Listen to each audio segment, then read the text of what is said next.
कि आज का कार्यक्रम देख के बहुत ही सफल कार्यक्रम आज हुआ है और जो व्यवस्था है और जिस तरह से व्यवस्थित सब बैठे हैं तो मैं आपको भी बहुत बहुत धन्यवाद। डिंपल यादव 2024 का चुनाव होने जा रहा है और यह बहुत ही महत्वपूर्ण चुनाव होने जा रहा है क्योंकि एक तरफ वो लोग हैं जो कहीं ना कहीं लोकतंत्र को खत्म कर देना चाहते हैं, कहीं ना कहीं संविधान को नुकसान पहुंचाना चाहते हैं और एक तरफ सभी वर्ग के लोग हैं और सभी समाज के लोग हैं, चाहे हमारे युवा, चाहे हमारे किसान, चाहे जवान और चाहे हमारी माताएं बहनें और सभी समाज में, चाहे हमारे अगड़े हो, चाहे हमारे अल्पसंख्यक भाई हो, चाहे हमारे पिछड़े भाई हो, अति पिछड़े भाई हो या दलित वर्ग हो, सभी लोग आज अपने आप को कहीं ना कहीं प्रताड़ित महसूस कर रहे हैं। और मैं इसलिए कह रही हूँ लोकतंत्र खत्म करने की लड़ाई है कि लोकतंत्र बचे या ना बचे, क्योंकि आज पूरे देश में दबाव की राजनीति का प्रयोग हो रहा है और हमने देखा है कि किस तरह जो मंत्री हैं, जो मुख्यमंत्री हैं, उनको जेलों में डाला जा रहा है विभिन्न प्रदेशों के। और इसी के साथ हमने देखा है कि किस तरह चुनाव में लूट का जो एक मंजर चालू हुआ है और हमारे सामने आया है पंजाब के चुनाव का, जहां मेयर के चुनाव में धांधली की गई और अगर उस चुनाव की रिकॉर्डिंग ना होती तो आज मेयर भाजपा का होता। लेकिन कहीं ना कहीं सुप्रीम कोर्ट की दखल अंदाजी से आज वहाँ पे जो मेयर है वो आप पार्टी का बना है, क्योंकि उसकी रिकॉर्डिंग थी। और जब चेयरमैन के चुनाव मैनपुरी क्षेत्र में हुए थे तो हम सभी जानते हैं कि किस तरह हमारी प्रत्याशी सुमन वर्मा जी को हराया गया और हराया नहीं गया, उनका अपमान भी किया गया। हम सभी जानते हैं कि किस तरह चुनाव को रात को 3-4 बजे तक खींचा जिससे कि ये अपनी मनमानी कर सके। और खाली सुमन वर्मा जी का अपमान नहीं हुआ है, अनु दीक्षित जी का भी अपमान हुआ है बेवर में और हमारे गुप्ता जी का भी विरोध में उनका भी अपमान हुआ है। तो मैं कह रही हूँ कि आप किसी भी समाज को छोड़ नहीं रहे हैं अपमानित करने में। और जो लोग और जो लोकतंत्र है, अगर वो चाह रहा है कि हमारे यहाँ का चुनाव या चेयरमैन ये बने तो आपको बनने नहीं दे रहे हैं, तो कहीं ना कहीं जहाँ आप लोगों को अपमानित कर रहे हैं वहीं आप लोकतंत्र को भी हानि पहुँचाने की कोशिश कर रहे हैं। इसीलिए मैं कह रही हूँ कि यह लोकतंत्र को बचाने का चुनाव है और यह संविधान को भी बचाने का चुनाव है, क्योंकि आज हमारे युवाओं के पास कोई रोजगार और नौकरी नहीं है। आज जितने भी रिक्त पद हैं वो खाली पड़े हुए हैं। और जब समाजवादी पार्टी ने कहा कि जातिगत जनगणना होनी चाहिए तो याद करिए भारतीय जनता पार्टी ने भी कहा कि जातिगत जनगणना होनी चाहिए, लेकिन इनकी जो गारंटी निकली है इसमें आप बताइए कि जातिगत जनगणना की बात करी गई है कि नहीं करी गई है? कोई बात नहीं करी गई है, क्योंकि ये नहीं चाहते हैं कि संविधान के माध्यम से देश चले, क्योंकि ये सभी समाजों को उनका हक, सम्मान, अधिकार नहीं देना चाहते हैं। तो मेरा आप सबसे निवेदन है कि ये लड़ाई जहाँ लोकतंत्र को बचाने की लड़ाई है वहीं ये संविधान को और हमारे अधिकारों को बचाने की भी लड़ाई है। आज आप खुल के बोल नहीं सकते हैं। हमें नहीं भूलना चाहिए कि किस तरह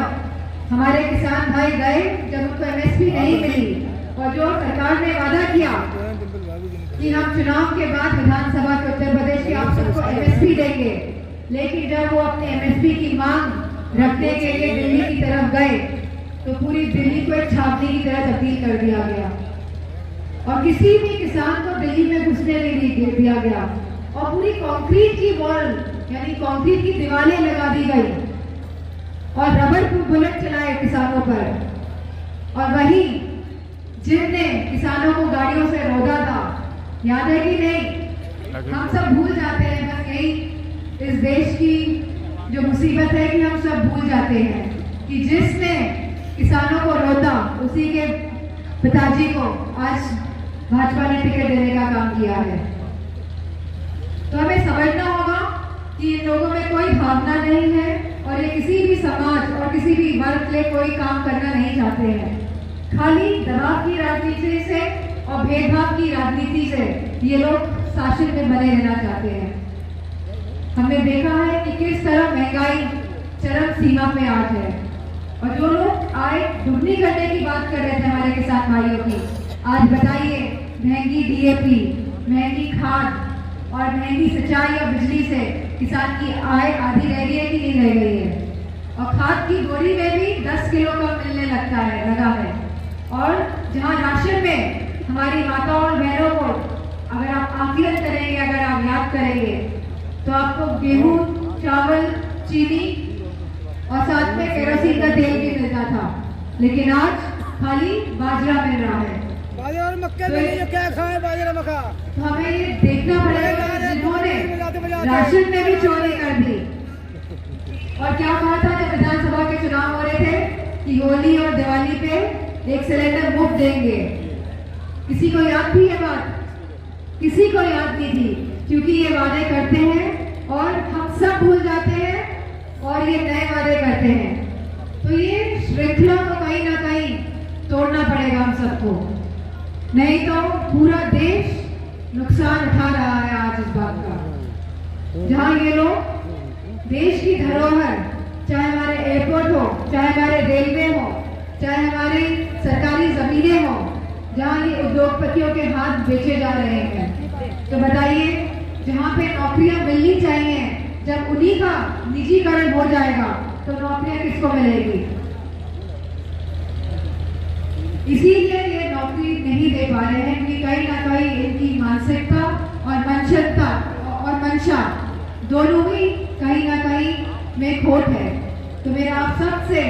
आग्रह है कि ऐसे लोगों को यही सही मौका है, वक्त है कि हम इनको परास्त कर सकते हैं, क्योंकि पहले 2 चरण के चुनाव हुए हैं। मैं समझती हूँ गठबंधन ने और समाजवादी पार्टी बहुत अच्छी भूमिका में है और तीसरा चरण तो मेरा मानना है समाजवादी पार्टी को बहुत आगे साइकिल को लेके जाने वाला है, लेकिन इसको और तीव्रता देने के समाजवादी पार्टी को, समाजवादी पार्टी की साइकिल को आप सबको भी अपना योगदान देना पड़ेगा, क्योंकि आपके सहयोग से मैं समझती हूँ साइकिल तो चल तो पड़ी है, लेकिन तीव्रता लाने के लिए एक एक वोट आप सभी का बहुत ही महत्वपूर्ण होगा। और कहीं ना कहीं जब हम मैनपुरी से जीत दर्ज कराएंगे तो कितने वोटों से जीत होती है, कहीं ना कहीं इसकी भी बड़ी भूमिका रहेगी। इसकी भी बड़ी भूमिका रहेगी, क्योंकि मैनपुरी लोकसभा क्षेत्र कहीं ना कहीं पूरे प्रदेश और देश को एक संदेश देने का काम भी करेगा। तो मेरा आप सबसे यही अनुरोध है और मेरे युवा साथियों से कि ये लड़ाई हमारे लोकतंत्र और संविधान को बचाने की लड़ाई है और ये लड़ाई उन लोगों को हटाने की लड़ाई है जो बड़े बड़े झूठ बोलते हैं और जिनकी गारंटी खाली झुंझुना है